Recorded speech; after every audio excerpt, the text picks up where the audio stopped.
자, 우리 15절에서 17절을 다시 한번 또박또박 읽어봅시다. 시작. 그리스도의 평강이 너희와 너희 주변에 하라. 너희는 평강을 위하여 한복으로 부르심을 받았나니 너희는 또한 감사하는 자가 되라. 그리스도의 말씀이 너희 속에 풍성히 거하여 모든 지혜로 기차 받으시며 공연하고 시와 찬송과 신령한 노래를 부르며 감사하는 마음으로 하나님을 찬양하고 또 무엇을 하든지 말에나 일에나 다 주 그리스도의 이름으로 하고 그를 믿어 하나님 아버지께 감사하라. 아멘. 자, 하나님께서는 구약 시대 때부터, 그러니까 예수님이 이 땅에 오시기 그 이전 시대부터 모든 하나님의 백성들이 반드시 성대하게 지켜야 할 명절 세 가지를 정해 주셨어요. 첫째는 유월절이라는 것이 있습니다. 따라합시다. 유월절. 두 번째는 칠칠절. 그 다음 초막절. 자, 이 유월절이 뭐냐? 하나님께서는 애굽에서 43년간 포로 생활하던 이스라엘 백성들을 모세를 통해서 해방시키셨습니다. 이때 하나님은 애굽의 모든 장자와 짐승의 첫 새끼를 죽이는 재앙을 내리셨어요. 그런데 이스라엘 백성들은 하나님께서 말씀하신 대로 어린 양을 잡아서 그 피를 집 문솔주나 임방에 바르고 누룩 없는 빵을 쓴나물과 함께 밤새껏 집안에서 먹음으로 그 무서운 재앙이 이스라엘 자손에게는 미치지 않고 그냥 넘어갔다 그 말이에요. 이 넘어갔다는 뜻으로 유월. 그 다음 칠칠절이라고도 하는데 이것은 또 오순절, 맥추절, 초실절 이런 말을 써요. 유월절이 시작되는 그 다음 날부터 계산해서 7주, 7주가 지난 날, 49일이 지난 날을 말하는 겁니다. 그런데 칠칠절을 오순절이라고 말하는 것은 유월절이 시작되는 날부터 계산하면 50일째 되는 날이기 때문에 그런 표현을 쓰는 거예요. 일순 하면 열이에요. 오순이니까 50이지. 또 바로 그때가 시기적으로 보리를 추수하기 시작하는 때란 말이에요. 그래서 다른 말로 맥추절이라고 부릅니다. 보리를 추수하는 절기다. 그리고 보리가 모든 곡식 중에서 가장 먼저 추수하는 것이기 때문에 맥추절을 또 초실절이라고 말을 해요. 자, 세 번째 초막절이라는 것이 있는데 다른 말로 장막절, 또 추수감사절, 수장절 이렇게 말합니다. 이스라엘이 출애굽한 이후에 오랜 세월 동안 하나님의 특별한 보호와 인도를 받았던 장막 생활을 기념하여 지키기 때문에 장막절이라고 그러는 거예요. 이때는 또 가을 추수를 하는 때이므로 추수감사절이라고 하고 또 곡식을 추수해서 창고에 모아드린다, 창고에 모아드린다 해서 수장절이라고 하는 거예요. 오늘날 우리는 유월절이 의미하는 부활절을 지킵니다. 또 칠칠절을 의미하는 맥추감사절과 초막절을 의미하는 추수감사절을 지켜요. 하나님께서는 하나님의 백성이라면 누구든지 빠짐없이 이 세 가지 절기를 지키라 하고 명령하셨어요. 하나님은 그렇게 하심으로써 하나님의 백성들로 하여금 언제나 하나님이 함께해 주시고 지켜주심을 기억하며 살게 하시는 겁니다. 또 계속해서 하나님 중심으로 살게 하시는 거예요. 그래서 이 하나님의 뜻하신 바대로 이스라엘 백성들이 이 3대 절기를 잘 지키면서 살면 하나님은 그들에게 큰 복을 내려주셨어요. 그렇지 못할 때 그들은 자연히 하나님을 멀리하게 되고 하나님을 잊어버리고 살게 됨으로써 자멸하게 됐다고 말해요. 망하게 되는 거예요. 그러므로 이 세 가지 절기를 지키는 일은 예나 지금이나 하나님의 백성들에게 아주 중요한 일이에요. 출애굽기 23장 16절에 맥추절을 지키라. 이는 내가 수고하여 밭에 뿌린 것의 첫 열매를 거두미느라. 이 첫 열매를 거둠으로 감사절을 지키는 것, 이게 아주 매우 중요하다고 말이에요. 또 신명기 16장 9절 10절에 7주를 셀지니 곡식의 낫을 대는 첫날부터 7주를 세어 내 하나님 여호와 앞에 칠칠절을 지키라고 분명히 명령하셨어요. 오늘은 추수감사절이므로 하나님께 드리는 감사, 이 감사는 어떻게 해야 하는 것인가 하는 걸 설명합니다. 오늘 읽은 골로새서 3장 15절을 보면 너희는 감사하는 자가 되라 했어요. 또 우리가 감사해야 할 근원적인 이유가 그 앞에 설명되어 있습니다. 그것은 우리 각자가 그리스도 예수와 한 몸으로 부르심을 받았기 때문이라는 거예요. 한 몸이 됐다. 즉 우리가 그리스도께서 머리가 되시는 교회의 한 지체가 됐기 때문이라는 겁니다. 진정한 교회의 한 지체가 된다는 것은 보통 사람들이 상상하지 못할 엄청난 의미가 있습니다. 교회의 한 지체, 그러니까 교회라는 게 뭐냐? 이 건물이 교회가 아니라고요. 예수를 확실히 믿는 사람들이 예수를 머리로 한 몸이 된 것, 이것이 교회입니다. 그러니까 우리 성도 각자는 그 예수를 머리로 한 그 몸의 한 지체라고 말이에요. 이것은 어둠과 절망의 세계에서 살던 내가 이제 그리스도가 다스리시는 천국 세계에 들어와서 영원히 살게 된 것을 의미하는 겁니다. 과거에는 죄와 세상과 마귀와 짝하며 살았지만 이제는 하나님의 거룩한 백성의 신분을 가지고 거룩한 하나님과 함께 영원히 살게 되는 겁니다. 따라서 그리스도와 한 몸으로 부르심을 입은 사람은 평강을 누리며 살게 돼요. 뭐를 누려요? 평강. 그는 아직 육신을 입고 여전히 괴로운 이 땅에 살지만 예수 그리스도와 함께 천국의 삶을 살기 때문에 그 천국의 삶의 성분인 평강을 누리는 겁니다. 15절에 너희는 평강을 위하여 한 몸으로 부르심을 받았다 그랬어요. 뭘 위하여? 평강을 위하여.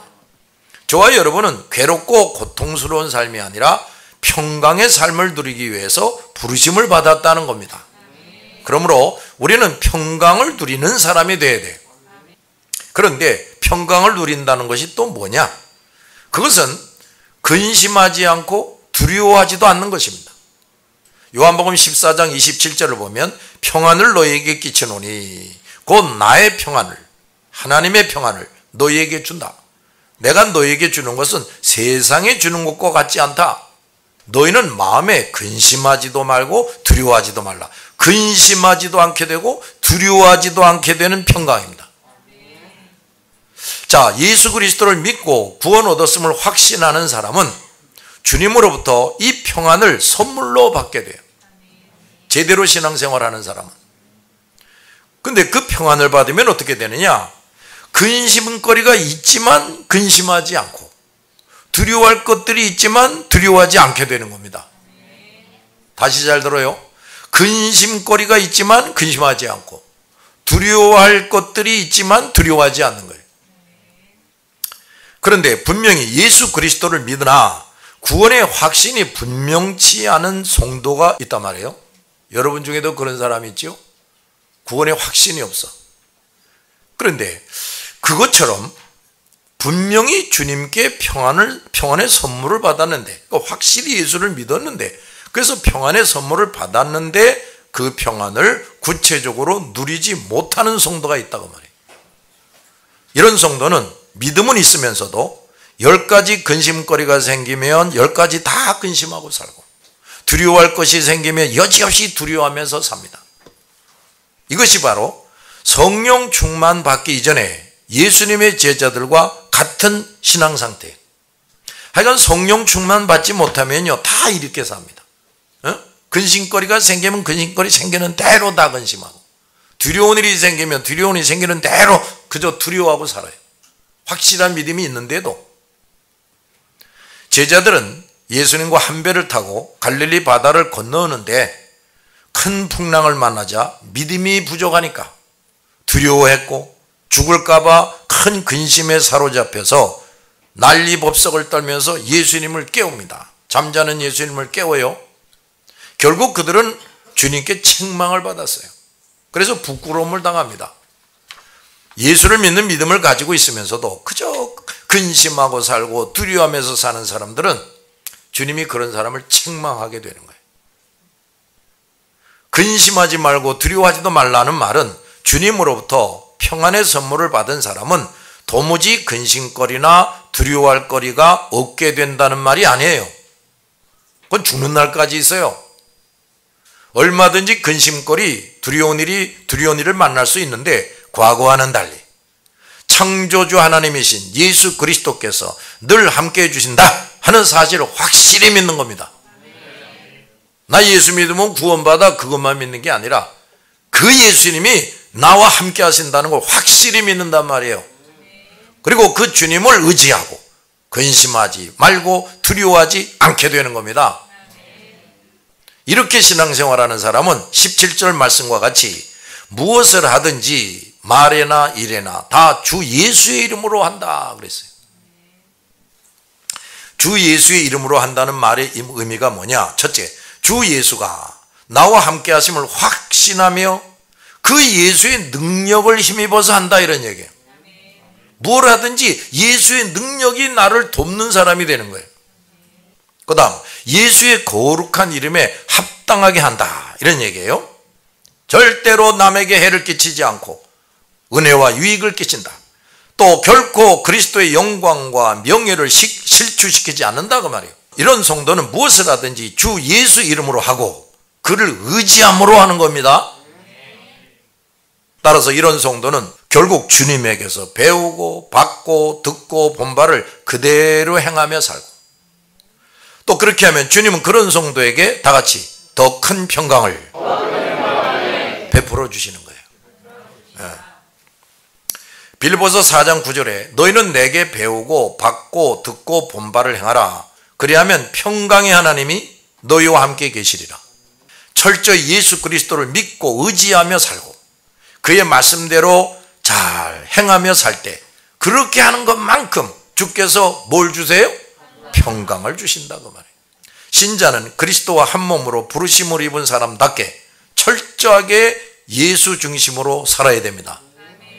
그렇게 함으로써 주님께 평강을 받아 누리게 되어야 진정한 감사를 이제 그때 할 수가 있는 거예요. 그리스도와 한 몸이 되고 철저히 그리스도를 중심으로 살아서 평강을 구체적으로 누리는 것이 바로 감사의 기본적인 원인이 되는 겁니다. 따라서 하나님의 백성이 하나님께 감사를 드리는 것은 결코 맹목적일 수가 없어요. 뭐 억지로 한다고 되는 게 아니에요. 또 나는 얻는 것 없이 일방적으로 하나님만 받게 하는 것이 아니에요. 또 부당한 것이 결코 아닙니다. 뭐냐? 우리를 그리스도의 세계, 천국 세계로 이끌어 주셨고 그리스도를 중심으로 살게 하며 평강을 누리게 해주시는 하나님을 당연히 얼마든지 그 하나님은 우리에게 감사를 받으셔야 된다. 이걸 깨닫는 거죠. 신자라고 하면서 도무지 하나님께 감사드릴 필요성을 못 깨닫거나 그것이 아깝다고 여기거나 부당하다고 여긴다면 어딘가 크게 잘못된 사람이에요. 그래서 감사는 우리의 속사람이 이렇게 주님이 주시는 평강을 체험하고 드리는 것입니다. 또 그런 걸 받으세요. 하나님이 도무지 진정한 감사가 없는 것은 그가 아직 속사람으로 주님이 주시는 평강을 체험하지 못했다는 거죠.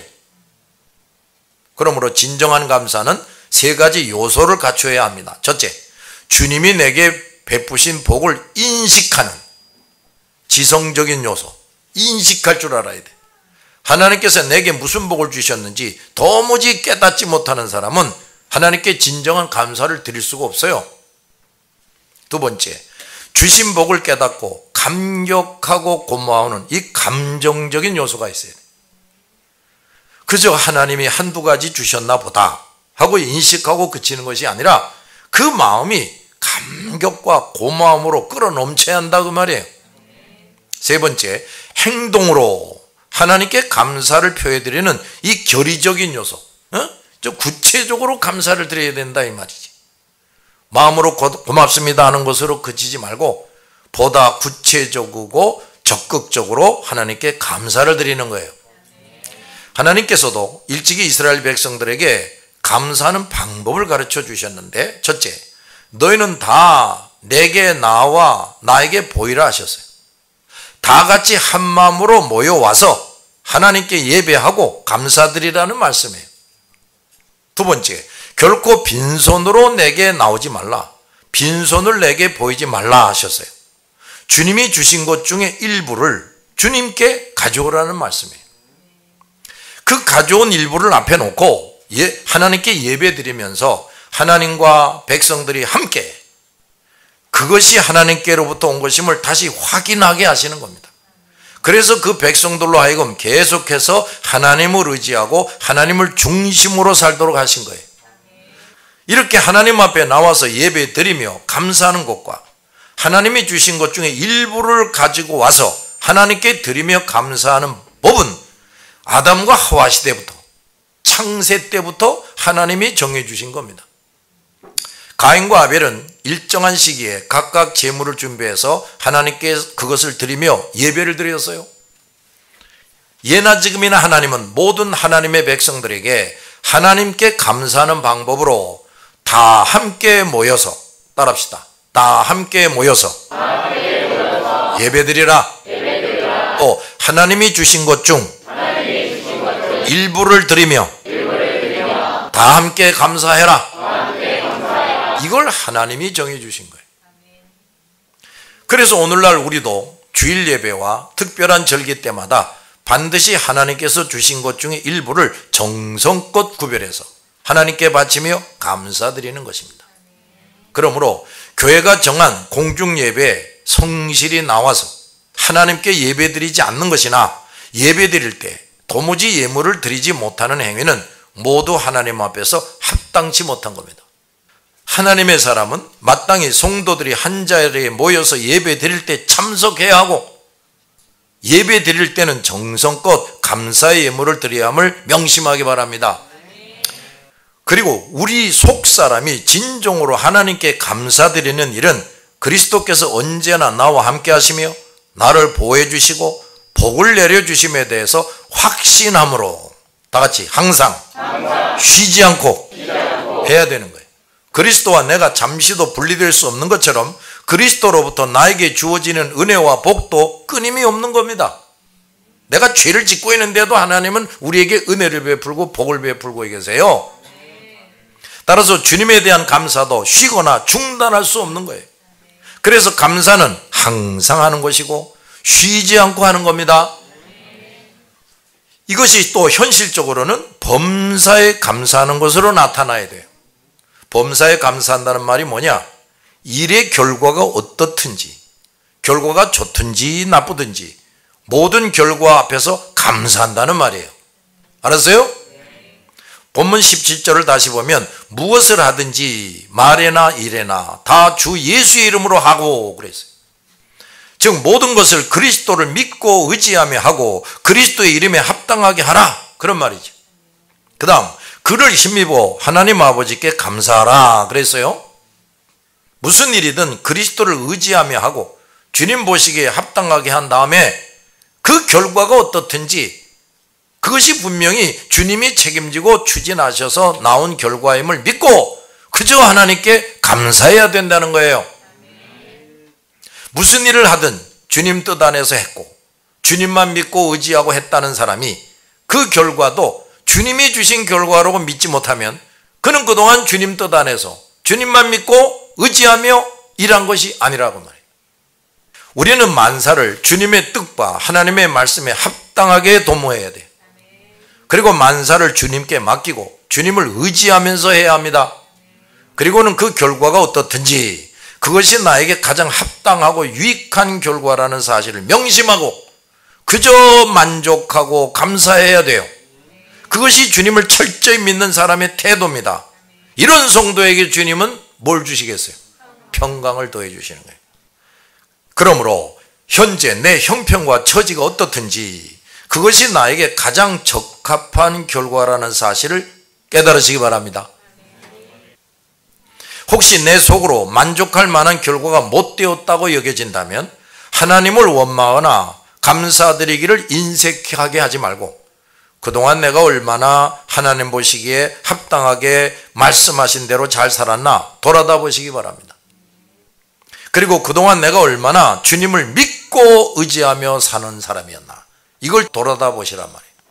말씀대로 지키지 않고 하나님을 철저히 의지하지 않고 세상이나 돈을 의지하며 사는 자에게 더 타락하라고 이것저것을 주실 어리석은 하나님이 절대로 아니시라고 말이지. 그리고 이렇게 범사에 진정으로 감사하며 생활할 때 필연적으로 따르는 것이 바로 뭐냐? 다 같이 찬송이에요. 이 사람이 이거 찬송을 얼마나 제대로 하느냐 보면 이게 또 얼마나 성숙한 신앙인인지 미숙한 신앙인인지를 금방 알 수가 있어요. 진정한 찬송은 진정한 감사가 전제되고 바탕이 돼야 돼요. 본문 15절에서 너희는 감사하는 자가 되라 하면서 곧 이어서 시와 찬송과 신령한 노래를 부르며 감사하는 마음으로 하나님을 뭐하라? 찬양하라 그랬어요. 또 95편 2절을 보면 우리가 감사함으로 그 앞에 나아가며 시를 지어 즐거이 그를 노래하자 그랬어요. 감사와 찬송은 그 대상을 오직 하나님으로 삼아야 됩니다. 16절에 하나님을 찬양하라 그랬고 17절에도 하나님 아버지께 감사하라 그랬어요. 자, 지금 우리가 이 자리에 왜 이렇게 모여 있습니까? 하나님께 나와 예배 드리기 위해서 모였죠? 하나님께 감사드리려고 모인 거예요. 하나님을 찬양하려고 모인 겁니다. 언제나 이런 사실을 잊지 말고 예배에 참석하기 바랍니다. 우리가 이렇게 예배 때때로 성전에 모여서 예배 드리는 것은 어디까지나 하나님을 예배하고 하나님께 감사드리고 찬양하는 거예요. 나를 먼저 위하는 예배가 돼서는 안 돼. 대부분의 시간을 나와 내 가족을 위해서 살았고 그 시간 동안 하나님께서 우리에게 계속 은총을 베푸셨고 보호해 주셨으니 성전에 나와 예배 드릴 때만은 하나님을 위한 것이 되게 해야 된다. 따라서 그동안 세상에서 어떤 고통스러운 일이 있었다 하더라도 예배 드리러 나온 그 순간만큼이라도 찌푸린 얼굴을 펴고 세상으로 향하던 마음을 가다듬어서 오직 하나님께로 향하고 최대한 성의 있게 찬송하고 감사드리며 예배를 드려야 되는 거예요. 알아들었어요? 예배 드리러 감사드리려고 찬송을 드리려고 나온 성도가 도무지 성의 없이 예배에 참석하고 잡념에 사로잡히고 예배 시간에 핸드폰이나 가지고 두드리고 앉아있고 이게 뭐하는 사람이야 이거? 찬송을 부르는 건지 마는 건지 모르게 하고 도무지 정성스럽게 감사드리지 않고 있다면 그 예배가 도대체 누구를 위한 예배입니까? 누구 받으라는 거예요? 어떤 사람은 의무감에 억지로 나와서 1시간 앉았다가 가는 사람이 있어요. 일주일에 한두 시간 성전에 나와서 예배를 드리는데 그때만이라도 정말 하나님께 예배다운 예배를 드리시기 바랍니다. 한두 시간이나마 뜨겁게 감사드리고 정성을 모아 찬송을 하십시오. 그래서 때마다 우리 예배와 감사와 찬송이 하나님께 상달되고 그래서 그 하나님으로부터 더 큰 은혜와 복을 받아 누리는 여러분 되기를 바랍니다. 하나님께 드리는 예배는 그 예배 드리는 사랑과 그가 가지고 온 재물이 다 같이 하나님께 하나님이 받으시는 게 돼야 돼요. 창세기 4장 4절을 보면 하나님께서 그저 아벨의 제사를 연락하셨다고만 하지 않으셨어요. 아벨과 그 제물을 연락하셨다 그랬어요. 가인과 그 제물은 연락하지 않으셨다 또 그랬어요. 진정으로 예배드리는 것이 아닐 때 그 사람의 예배는 하나님이 받지 않으십니다. 진정으로 감사드리고 찬송드리는 것이 아닐 때 역시 하나님은 받지 않습니다. 예배드리는 자가 진정으로 감사드리고 찬송드릴 때 하나님은 그 사람과 그 제물을 연락하십니다. 언제나 하나님께서 연락하시는 성도가 되고 제물이 되기를 주님의 이름으로 축원합니다. 기도합시다.